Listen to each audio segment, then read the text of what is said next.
There is a particular kind of heat that does not simply touch the skin but settles into the bones, a heat that slows the body and sharpens the senses, a heat that watches quietly as people reveal themselves without meaning to.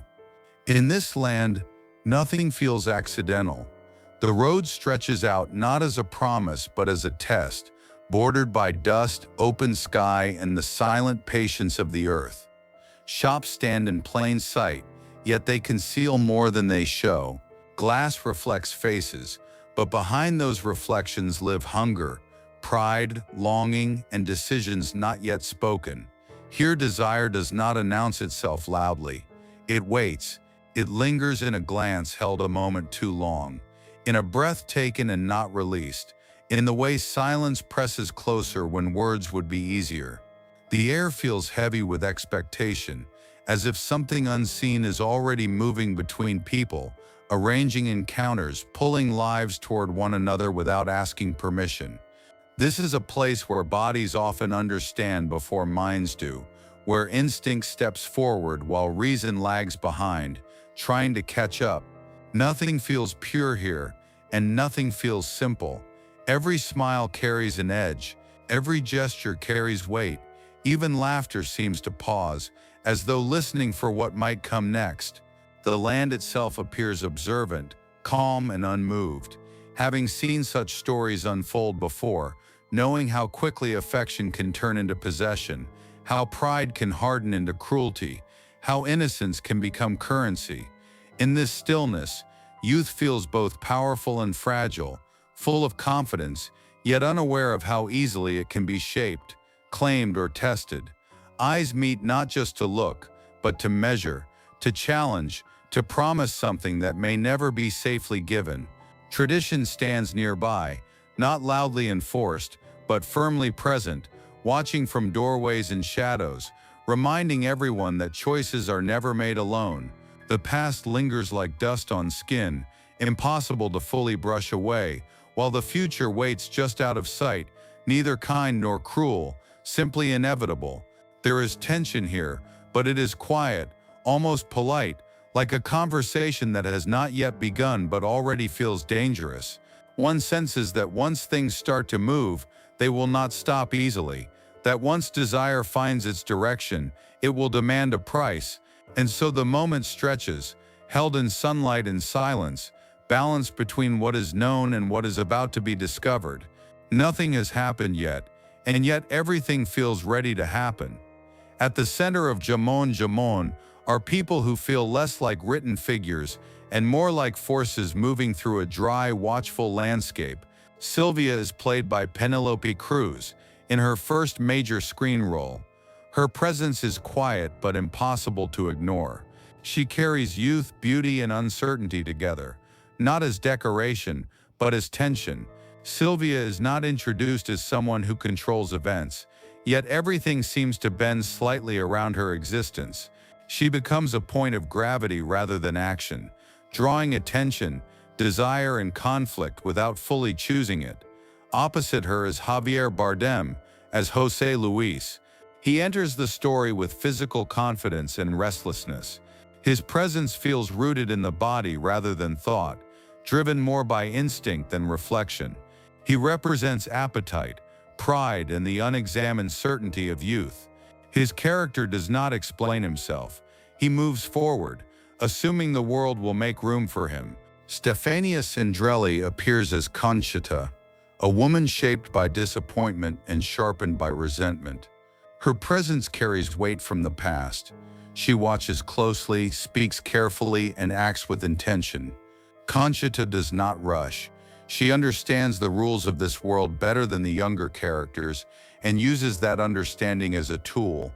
Jordi Mola plays Raúl, a figure of quiet menace and wounded pride. He moves at the edges, observant and controlled.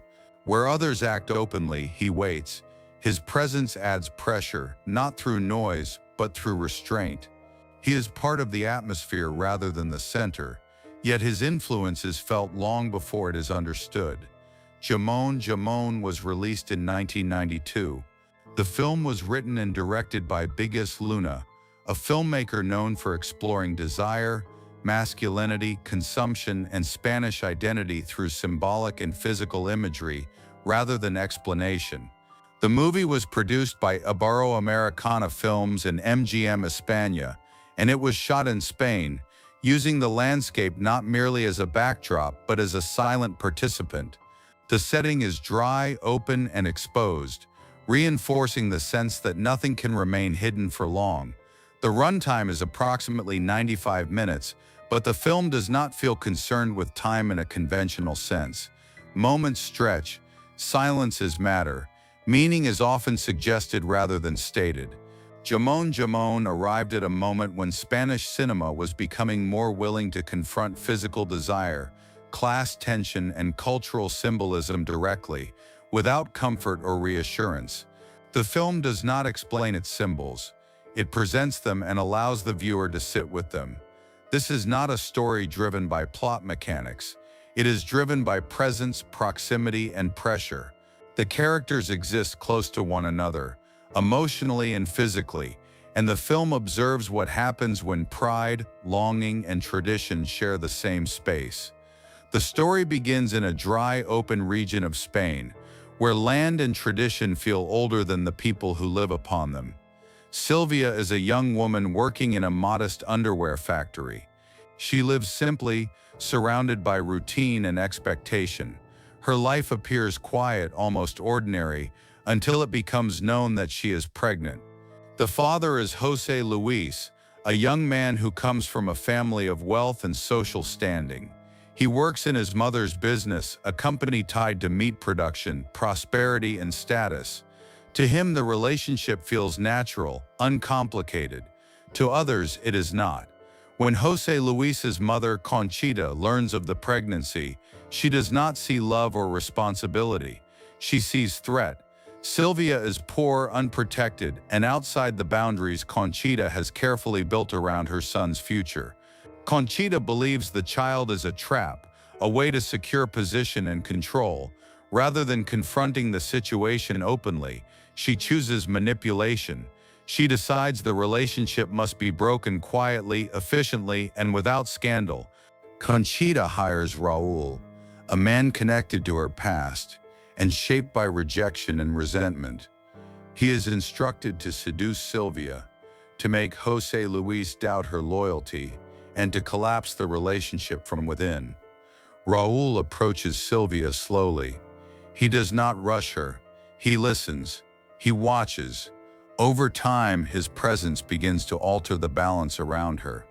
Sylvia, young and uncertain, finds herself caught between affection, confusion, and pressure she does not fully understand.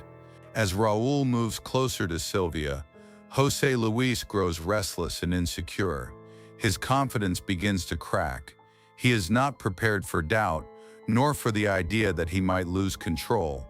Pride replaces affection. Jealousy replaces trust. He reacts not with reflection, but with impulse. The relationships tighten, pulling each person closer to confrontation. Meanwhile, Conchita watches events unfold with satisfaction, believing her plan is working.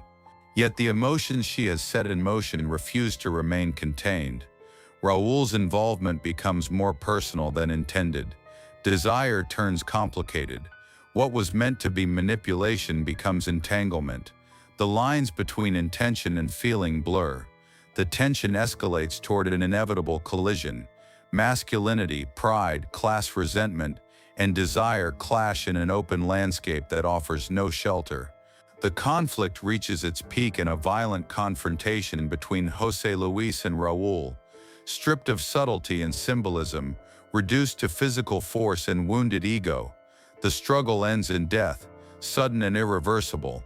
In the aftermath, silence returns. The land remains unchanged. Sylvia is left to face the consequences alone, carrying life while surrounded by loss. The ambitions, schemes, and certainties that once dominated the characters dissolve, leaving only the weight of what cannot be undone. The story closes without comfort or clear resolution. No one truly wins. Control proves fragile. Desire proves costly. Tradition, pride, and manipulation reveal themselves as forces that consume rather than protect. The heat remains, the land watches, and life walks. When Jamón Jamón was released in 1992, it entered cinemas at a time when many countries were still uneasy with films that openly mixed sexuality, class tension, and symbolic imagery. The controversy around the film did not come from violence or political messaging, but from its explicit erotic content, its use of the human body as symbol, and its refusal to soften desire into romance. In Spain, the film was not banned, but it generated strong public debate.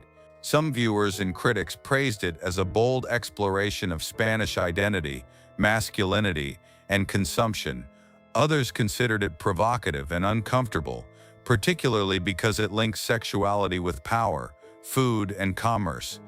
The discussion was cultural rather than legal, reflecting a society still negotiating the boundaries of post-Franco expression. In several European countries, including parts of Italy and France, the film faced age restrictions and limited theatrical release, rather than outright bans. Censorship boards focused on prolonged sexual scenes, nudity, and the film's frank treatment of desire. In some cases, cuts were requested for television broadcasts, though cinema versions often remained intact. Outside Europe, the response was more restrictive. In parts of Asia and the Middle East, the film was not approved for public theatrical release. This was largely due to strict regulations regarding sexual content, nudity, and themes of extramarital relationships. Rather than issuing formal bans in all cases, many countries simply refused classification, effectively preventing legal screenings. In the United States, Jamón Jamón was never widely banned, but it received an NC-17 rating in some classifications and was distributed mainly through art house cinemas and film festivals. This limited its exposure to mainstream audiences. The rating was driven by sexual content rather than violence, which restricted advertising and theatrical availability. Television broadcasts across multiple countries often required edited versions, removing or shortening intimate scenes. These edits sometimes weaken the film's symbolic structure, as sexuality in Jamón Jamón is not decorative but central to its meaning. Over time, many of these restrictions softened. As international cinema audiences grew more accustomed to European art films, Jamón Jamón became less controversial and more frequently discussed as an important early work in the careers of Penelope Cruz and Javier Bardem, and as a defining example of Bigas Luna's thematic style. Today, the film is generally approached with historical and cultural distance. What once caused discomfort is now examined as part of a broader conversation about representation, symbolism, and national cinema, not as scandal but as reflection. The impact of Jamón Jamón unfolded quietly but steadily, leaving marks that became clearer with time rather than noise. For the actors, the film did not simply introduce talent, it defined presence. Penelope Cruz, appearing in her first major role, emerged not as a passing image but as a figure capable of carrying emotional weight without excess dialogue. The film placed her in the public eye as more than a newcomer.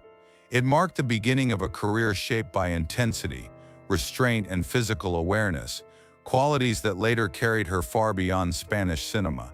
For Javier Bardem, the impact was equally decisive. Jamón Jamón fixed his screen identity early, grounded, physical, instinctive, and emotionally volatile. He was no longer simply an actor, but a presence. The role set a foundation that later filmmakers would recognize and return to, shaping the kind of characters he would be trusted to portray in future years.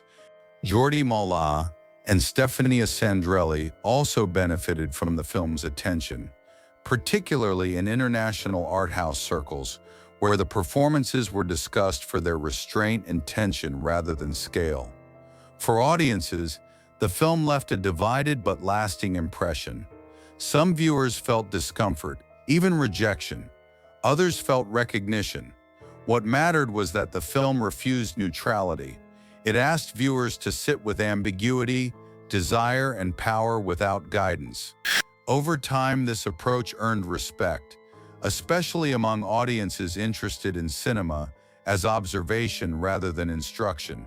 For the studio and Spanish cinema, Jamón Jamón reinforced the international visibility of Spain as a space for bold, symbolic storytelling.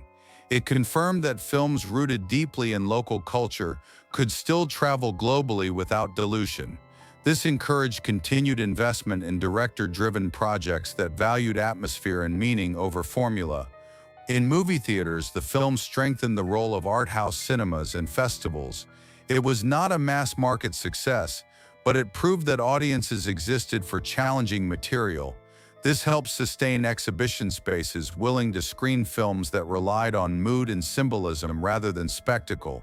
Most importantly, Jamón influenced future films by normalizing a certain confidence, the belief that sexuality, class, and identity could be explored openly, without apology and without simplification. Later filmmakers, both in Spain and beyond, inherited this permission, not to imitate its style, but to trust silence, imagery, and discomfort as valid cinematic tools. Its legacy is not loud. It does not announce itself, but it remains present in careers launched, boundaries tested, and in the quiet understanding that cinema can observe human desire without resolving it. When the images fade, Jamón does not truly end. It lingers, like heat that stays on the skin after sunset, like a thought that returns when silence grows too comfortable. What the film leaves behind is not an answer, but a feeling that human desire is rarely clean, that power often hides in ordinary places, and that choices made quietly can echo the loudest. The land remains, the traditions remain, and somewhere between hunger and pride, people continue to move, convinced they are in control, even as unseen forces guide them. This story does not ask to be agreed with, it only asks to be observed, and perhaps that is why it stays alive.